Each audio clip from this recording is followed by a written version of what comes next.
Hello മുത്തുമണീസ്. അപ്പോൾ video ഇട്ടിട്ട് കുറച്ച് ദിവസമായി, 3-4 ദിവസമായി തോന്നുന്നു.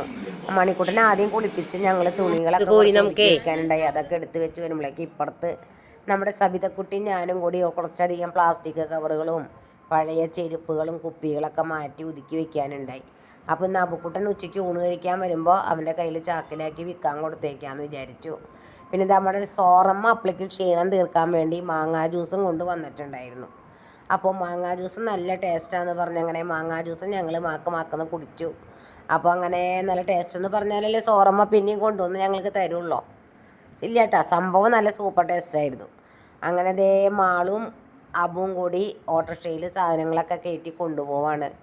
അപ്പോൾ നമ്മുടെ തമിഴെത്തിയക്കാമാർ കുറേ നാളായിട്ട് വന്നിട്ട്, അപ്പോൾ വീട്ടിലിങ്ങനെ ഇത് വെക്കുമ്പോൾ നമ്മുടെ പാമ്പുക്കുട്ടന്മാരെ എപ്പോഴും ശ്രദ്ധിക്കണം. അവന്മാർ അതിലൊക്കെ കയറിയിരിക്കും. അത് കാരണം കൊണ്ട് നമ്മൾ വേഗം വിൽക്കാൻ കൊടുത്തേച്ചു.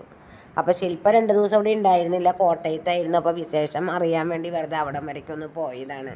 അപ്പോൾ അവിടെ നിന്ന് നമ്മുടെ സോറമ്മയുടെ വീടിൻ്റെ ഒരു വ്യൂ എടുത്തു.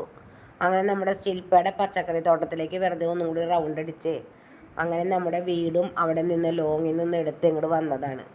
അപ്പോൾ ഇന്നത്തെ വിശേഷം വേറെ ഒന്നുമില്ല, ഇത്രയ്ക്കൊക്കെ ഉള്ളൂ. അപ്പോൾ എല്ലാവരും ആദ്യമായി കാണുന്നവരെല്ലാം ഒന്ന് സപ്പോർട്ട് ചെയ്യുക. അപ്പോൾ പഴയ സാധനങ്ങൾ വിറ്റ് കിട്ടിയ സാധനത്തിന് മേടിച്ചു കൊണ്ട സാധനങ്ങളാണ് മാളുകുട്ടി, ചെറുനാരങ്ങയും പച്ചക്കറിയും തണ്ണിമത്തങ്ങയൊക്കെ. അങ്ങനെ ശില്പയുടെ അവിടെ നിന്ന് ഒരു ചെറിയ കായക്കൊലയും മേടിച്ച് നമ്മുടെ മാളുകുട്ടി വരും ചെയ്തു. Okay, Tata, bye bye.